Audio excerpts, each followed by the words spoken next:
Assalamualaikum warahmatullahi wabarakatuh. Alhamdulillah nahmaduhu wa nasta'inuhu wa nastaghfiruh wa na'udzu billahi min shururil anfus wa sayyiatil a'mal. Man yahdihillahu fala mudilla lahu wa man yudlilhu fala hadiya lahu. Asyhadu an la ilaha illallah wahdahu la syarika lahu. وأشهد أن سيدنا وحبيبنا وشفيعنا ومولانا محمدا عبده ورسوله لا نبي بعده.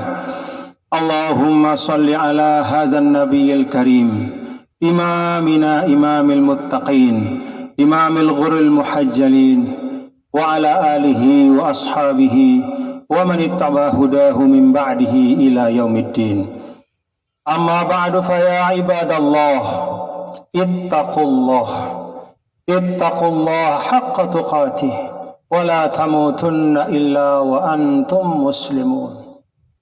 Ittaqullah wa'lamu anna fit taqwa sa'adatan abadiyatan fid dunya wal akhirah. Ma'asyiral muslimin rahimakumullah. Alhamdulillah wa syukrulillah.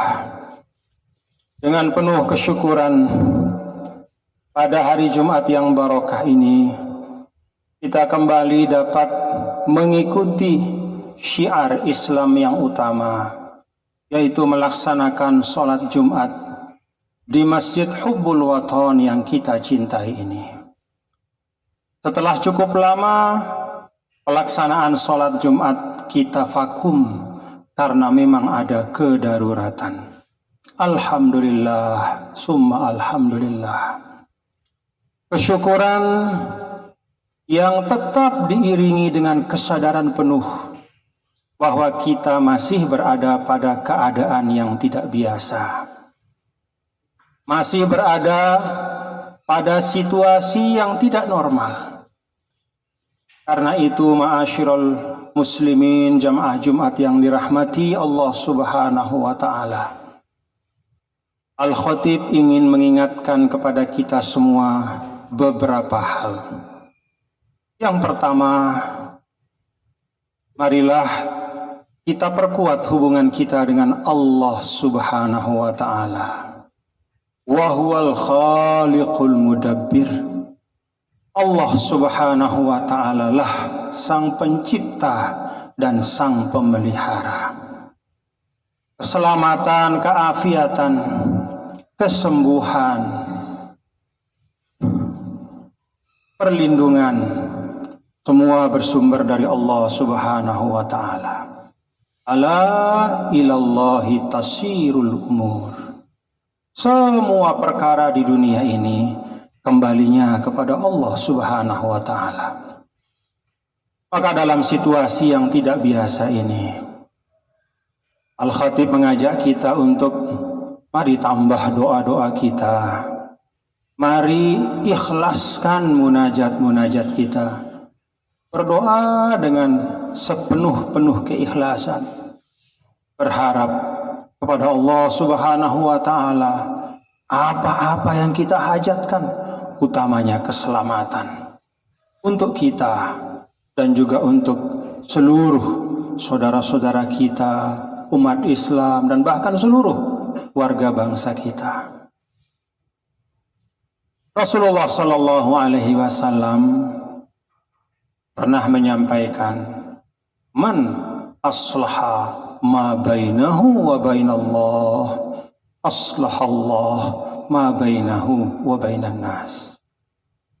Siapa saja yang terus-menerus berusaha memperbaiki hubungannya dengan Allah, dengan jalan melaksanakan tuntunan-tuntunan agama dengan ikhlas, sebaik-baiknya, semaksimal yang ia mampu. Siapa saja yang memperbaiki hubungannya dengan Allah, maka Allah akan memperbaiki kehidupannya. Yang kedua, ma'asyiral muslimin jamaah Jumat yang dirahmati Allah Subhanahu wa ta'ala. Al-Khatib mengajak kita semua untuk terus mengokohkan dalam diri kita optimisme. Lihat bagaimana Allah Subhanahu wa ta'ala berbicara tentang orang-orang beriman di dalam Al-Quran. Semuanya dengan optimisme yang penuh. Dalam suratul Fath, Allah gambarkan salah satu dari sifat orang yang beriman itu, yabtaghuna fadlan minallah. Mereka selalu berharap yang baik. Mereka selalu berharap ada karunia Allah. Maka kalaupun sekarang ini ada yang disebut dengan pandemi, kita yakin pasti ada akhirnya. Dan orang yang akan sampai pada akhir dalam keadaan sehat walafiat adalah orang yang mampu menjaga optimisme dalam dirinya. Allah sampaikan sebagai pengingat bagi kita, sayaj'alullahu ba'da usri yusra. Allah akan menjadikan kemudahan setelah kesulitan. Bahkan ma'asyiral muslimin rahimakumullah, di dalam ayat yang sering disebut dengan ayatul ibtila wal musibah, Allah Subhanahu wa ta'ala berfirman, bismillahirrahmanirrahim, walanabluwannakum bisyai'im minal khawfi wal ju'i wa naqsim minal amwali wal anfusi wal thamarat wa basyiris sabirin. Ayat ini kalau kita perhatikan, sesungguhnya ayat yang tidak hanya berbicara tentang rentetan musibah yang bisa menimpa manusia dalam kehidupan, tapi ayat ini mengandung petunjuk kepada kita untuk selalu bersikap optimis menghadapi keadaan apapun. Memang ayat ini diawali dengan walanabluwannakum, sungguh kami akan coba manusia itu dengan rasa takut, dengan rasa lapar, atau berkurangnya rezeki, bahkan dengan kematian, persis seperti yang kita rasakan sekarang. Ada saudara-saudara kita yang wafat karena wabah ini. Tapi perhatikan bagaimana Allah menutup ayat ini, wa basyiris sabirin. Ayat ini diawali dengan ibtila. Oh, memang ada cobaan, ada masalah dalam kehidupan, entah itu namanya penyakit, entah itu masalah ekonomi, masalah sosial, atau apapun. Tapi di akhir ayat ini Allah tegaskan wa basyiris sabirin. Di awal disebut cobaan, di akhir disebut kabar gembira. Berikanlah kabar gembira kepada mereka yang sabar. Maka ma'asyiral muslimin rahimakumullah, mari kita pelihara optimisme itu. Salah satu caranya adalah dengan memperbanyak kabar-kabar baik di antara kita. Saling bertukar kabar yang baik. Saling mendoakan. Mari kita kurangi mengkonsumsi berita-berita yang hanya membuat kita resah dan gundah. Para ulama menyampaikan, pada saat musibah, maka seorang mukmin itu hendaknya mendahulukan sifatur roja. Sifatur roja itu artinya pengharapan. Sebaliknya, ketika kita sedang mendapatkan nikmat-nikmat, maka dahulukanlah sifatul khauf, kewaspadaan. Anda dapat nikmat, Anda merasa rezeki Anda banyak, maka waspada dan hati-hatilah. Terus-menerus muhasabah, sudahkah kewajiban-kewajiban saya terkait dengan zakat, dengan harta saya itu saya tunaikan? Sudahkah saya mampu mensyukuri nikmat? Jadi ketika sedang kita mendapat nikmat, sifatul khauf kita dahulukan sebagai rem agar kita tidak lupa diri dalam kenikmatan itu, sehingga akhirnya nikmat berubah menjadi bala dan musibah. Sebaliknya, kata para ulama, pada saat ada musibah, maka kita dahulukan sifatul roja, yaitu penuh harap, optimisme. Iya, ya Allah, kami terima takdirmu. Sampai hari ini musibah ini masih ada di tengah kami, tapi aku yakin ya Allah bahwa Engkau akan mengangkat musibah ini dengan kesabaran kami. Itulah sifatul roja. Yang ketiga dan terakhir, ma'asyiral muslimin rahimakumullah. Dalam keadaan seperti ini, mari kita amalkan hadis Rasul sallallahu alaihi wasallam, al-muslimun ala syurutihim illa syartan ahalla haraman aw ahalla halalan aw harrama halalan. Illa syartan ahalla haraman aw harrama halalan. Atau kama qala alaihi salatu wassalam. Bahwa orang-orang beriman itu terikat dengan aturan yang mereka sepakati. Dalam kehidupan sosial kita ada panduan-panduan dari pemerintah, itu mengikat kita, wajib untuk kita laksanakan. Kecuali sesuatu yang mengharamkan yang halal atau menghalalkan yang haram.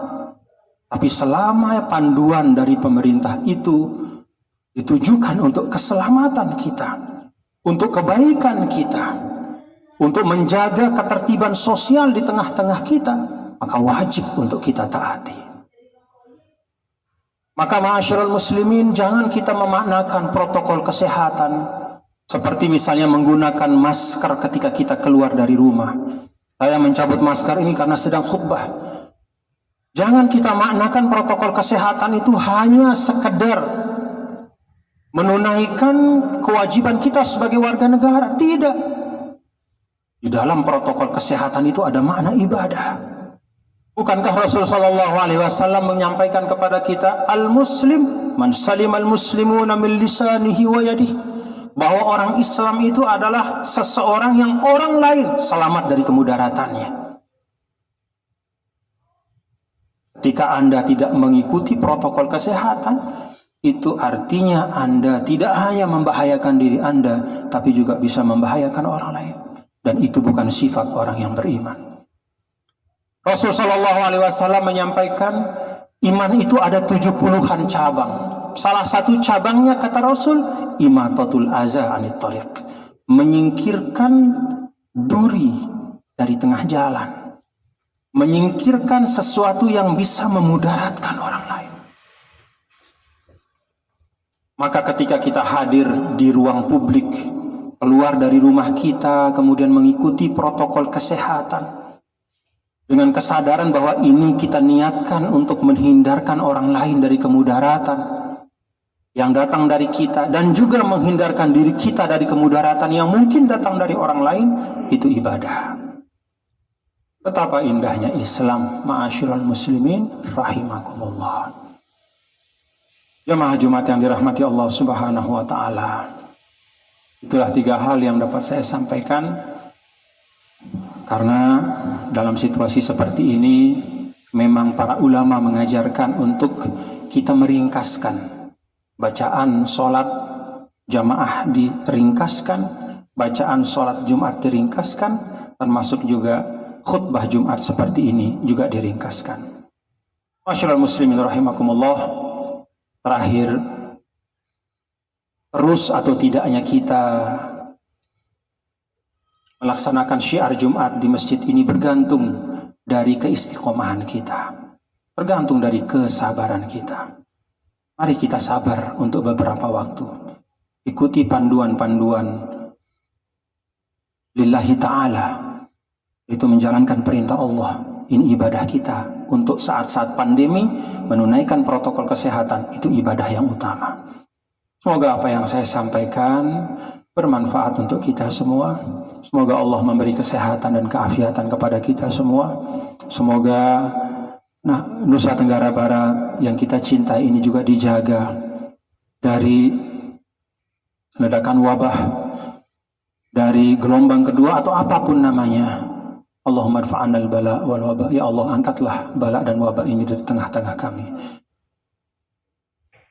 Barakallahu li wa lakum fil Qur'anil azim, wa nafa'ani wa iyyakum bima fihi minal ayati wa dzikril hakim, wa taqabbala minni wa minkum tilawatahu innahu huwas samiul fastaghfiruh innahu ghafurur rahim.